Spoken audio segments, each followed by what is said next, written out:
Uma mensagem urgente para quem tem pressa, o Evangelho em 3 minutos. Conheça melhor quem é Jesus e o que ele fez por você nestes comentários de Mário Persona sobre o Evangelho de Mateus, em mensagens que você lê em apenas 3 minutos.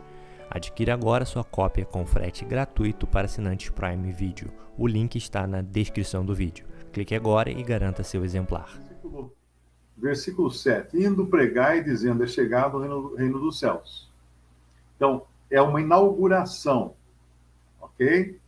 Aqui na minha cidade, como eu moro no centro da cidade, quando uma loja lança alguma liquidação, alguma coisa assim, ou quando, melhor dizendo, um exemplo melhor, quando uma construtora lança um prédio novo, saem carros pelas ruas, soltando rojão, com bandeiras, com música, com som e tudo, anunciando o lançamento daquele empreendimento.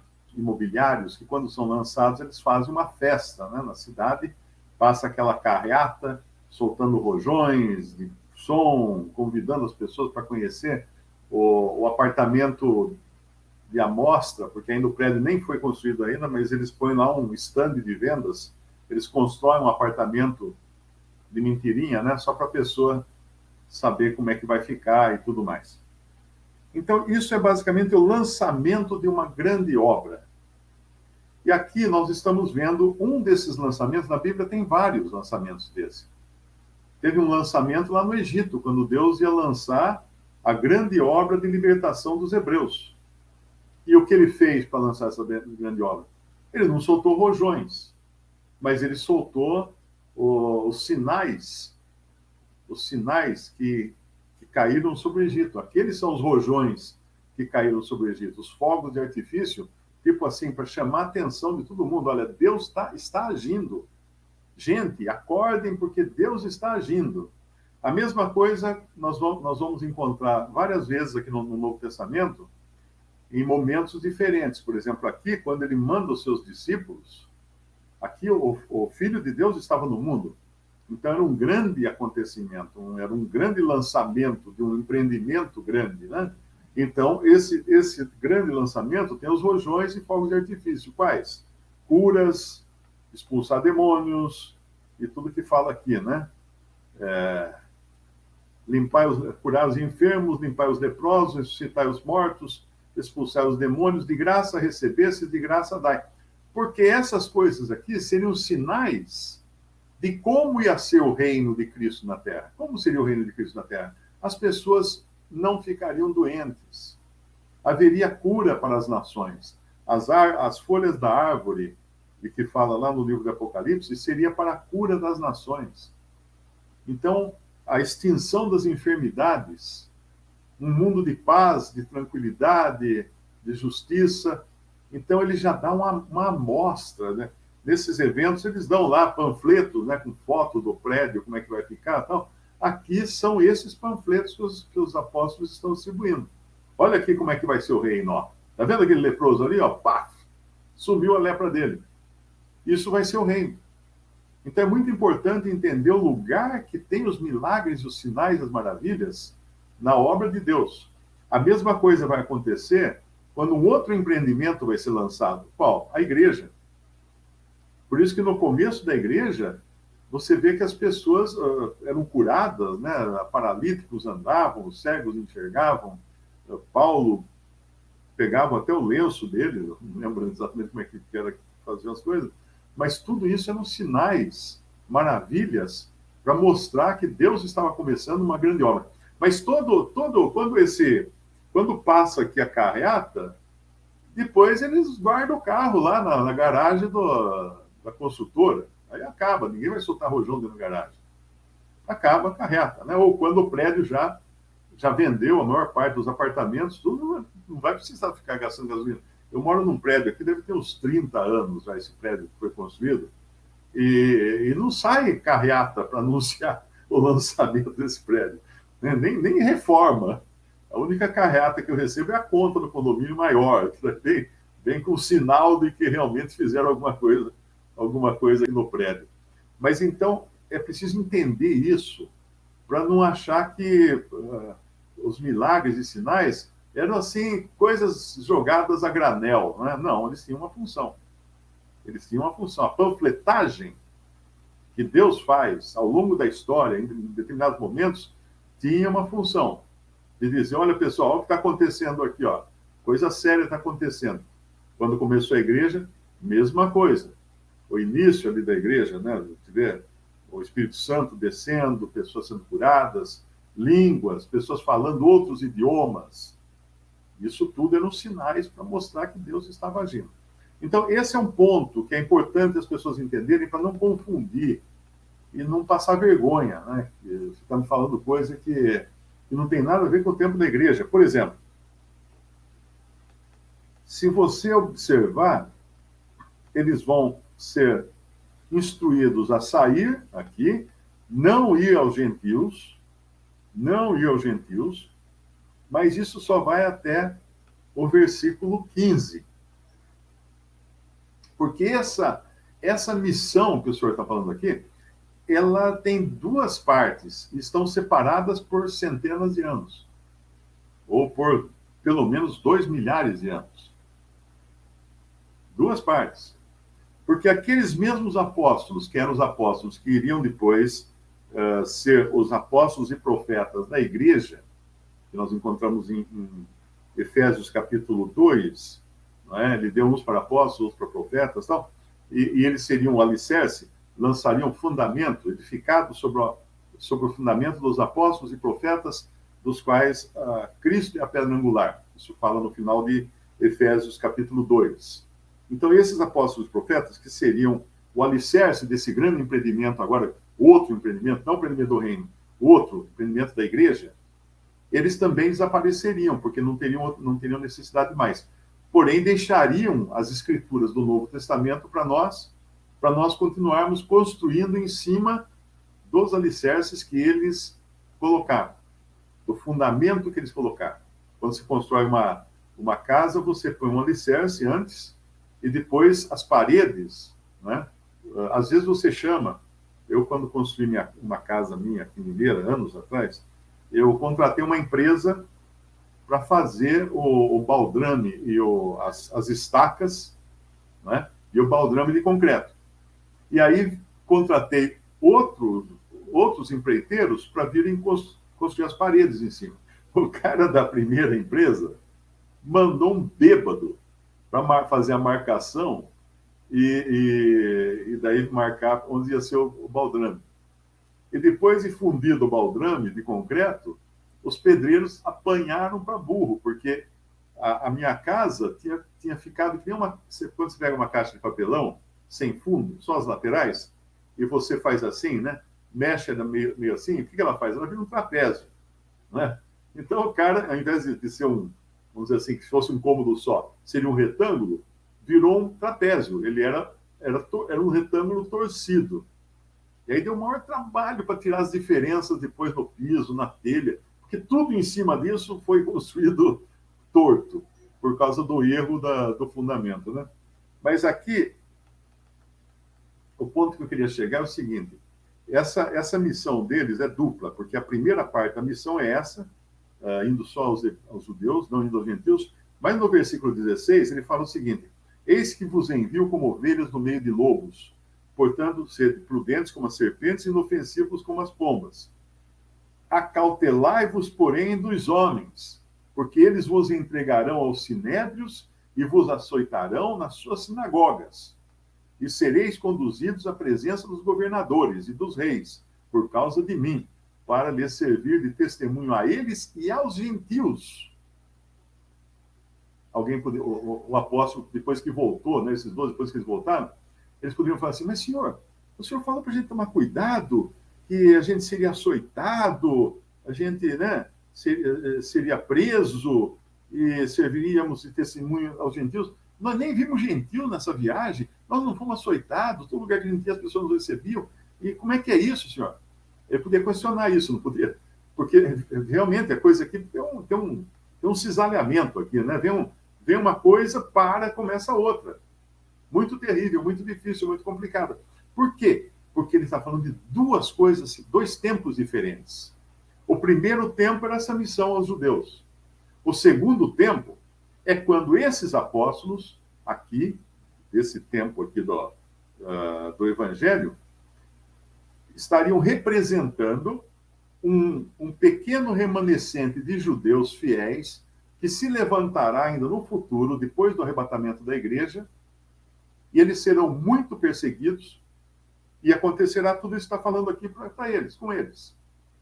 Depois que a igreja sair da terra. E aí que entra também Mateus 24, que você chega lá e fala assim, mas está vendo aí, ó, vão matar, vai acontecer isso, vai acontecer. Nesse outro tempo, não sei se eu estou me fazendo entender, 2 tempos diferentes, separados por 2000 anos, 2022 anos já, de período da igreja, que estava escondido. Pega uma folha de papel, faz um risco assim, depois você traça aqui o ano 0, o ano 1, não sei, de Cristo, né? O início da igreja. Traça aqui o início da igreja e traça aqui o arrebatamento. Aí você pega essa folha de papel e dobra ela, junta as partes, de modo que a parte da morte e ressurreição de Cristo se encontre com o arrebatamento. Então não dá para ver o que está nesse período aqui. Era isso que acontecia com os apóstolos do Antigo Testamento. Eles sabiam que o Messias ia morrer, eles sabiam disso, ia ser rejeitado, ia morrer tudo. E eles sabiam também que o reino seria estabelecido depois, mas o que está entre uma coisa e outra, eles não sabiam, eles não viam. Então, nesse período, depois do arrebatamento da igreja, é que começa o versículo 18, o versículo 17, não é? Eles seriam entregues aos sinédrios, aos senados, sinédrio é senado, ou seja, as autoridades, eles seriam açoitados nas sinagogas deles.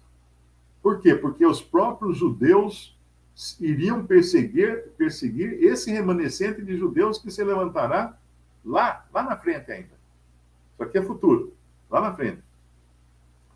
E sereis até conduzidos à presença dos governadores, no versículo 18, e dos reis, por causa de mim, para lhes servir de testemunho a eles e aos gentios. Que gentios? Os gentios que vão viver nessa época. Mas quando vos entregarem, não vos dê cuidado como ou o que haveis de falar, porque naquela mesma hora vos será ministrado o que haveis de dizer. Porque não sois vós quem falará, mas o Espírito de vosso Pai é o que fala em vós. Irmão entregará à morte o irmão, e o pai ao filho, e os filhos se levantarão contra os pais e os matarão. Isso é a grande tribulação. Não é agora. Isso é lá na frente. E não era nem nesse momento aqui, porque esses apóstolos não passaram por isso aqui. Isso vai ser no futuro. E odiados de todos sereis por causa do meu nome, mas aquele que perseverar até o fim será salvo. Então a salvação é por perseverança até o fim, Mário? Não! Isso aqui não é salvação que ele está falando. Será salvo disso aqui, ó. Entregar à morte, ser preso, ser açoitado, ser perseguido. Se você perseverar até o fim, o que vai acontecer para esses lá na frente, que vão entrar no reino?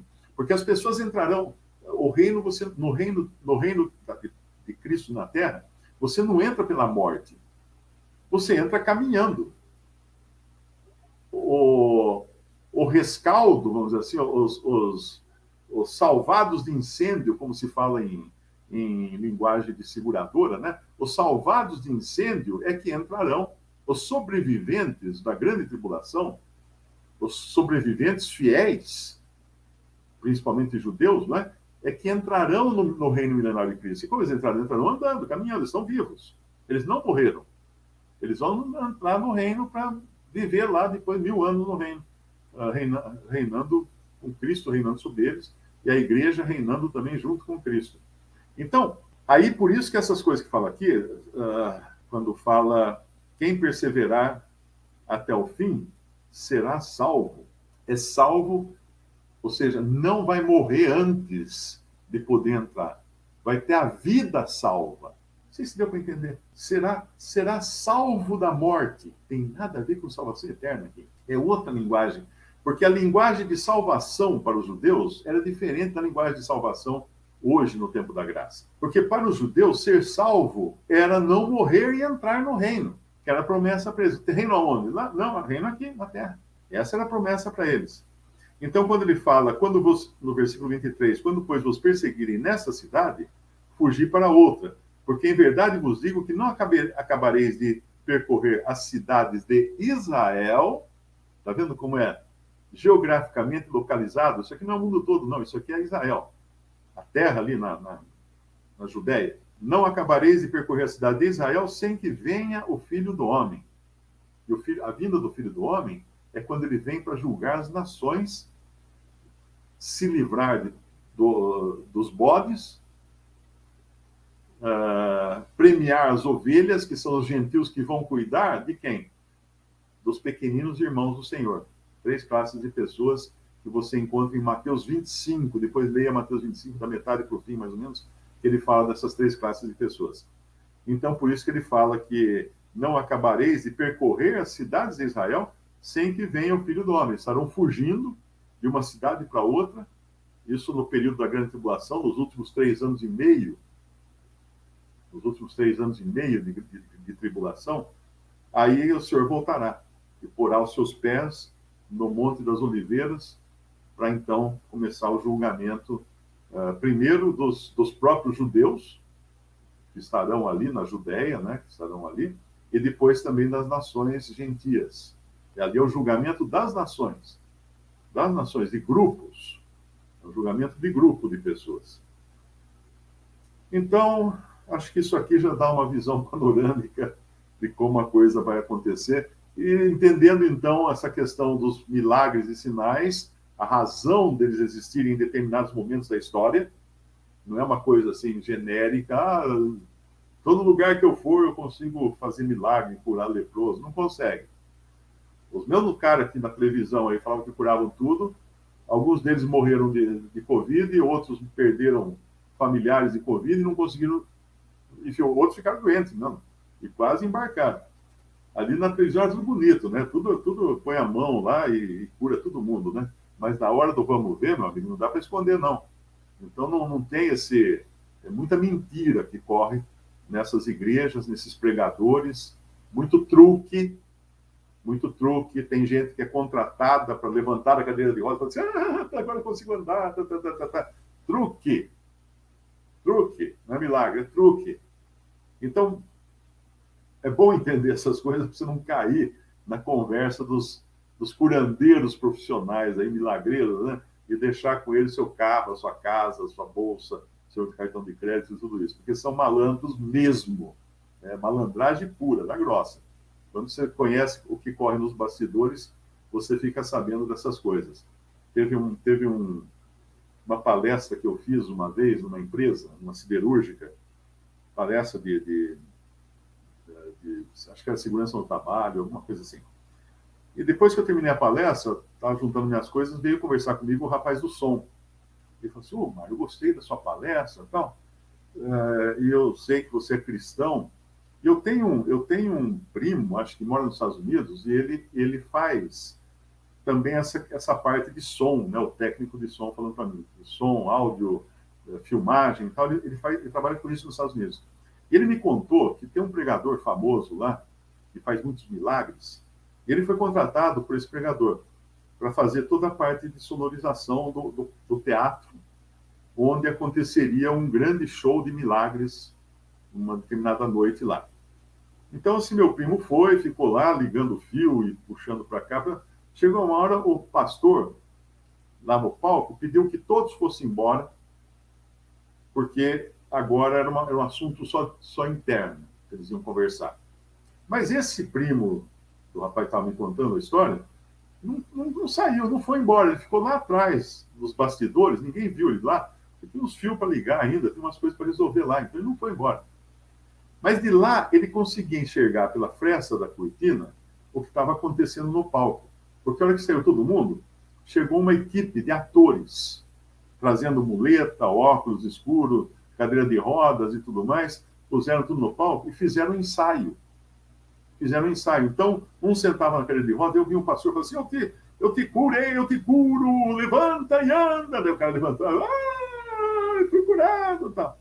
Ele ficou assistindo o ensaio, o ensaio do que iam fazer à noite lá. Nossa. E aí ele contou para o primo dele, para o primo dele brasileiro, o que ele viu dos bastidores de um show. E todos os tontos lá assistindo isso e jogando dinheiro na sacola que passavam lá para recolher. Porque é malandragem pura, né? Teve um aí que pegaram, mas isso já é mais antigo, porque pegaram que ele tinha um ponto, né?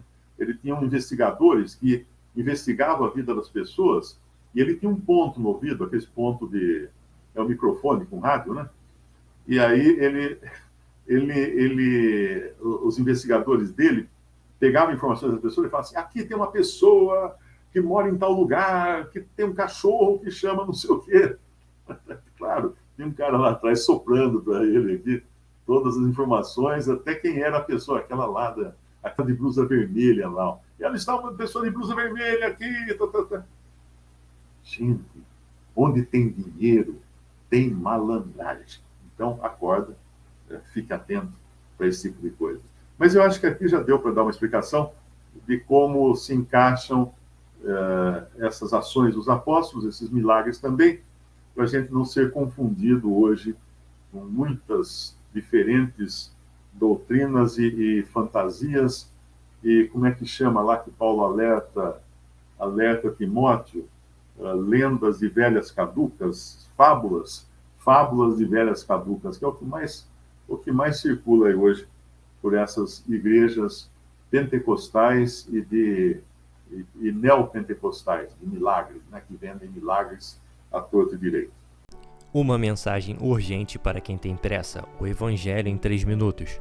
Conheça melhor quem é Jesus e o que ele fez por você nestes comentários de Mário Persona sobre o Evangelho de Mateus, em mensagens que você lê em apenas 3 minutos. Adquira agora sua cópia com frete gratuito para assinantes Prime Video. O link está na descrição do vídeo. Clique agora e garanta seu exemplar.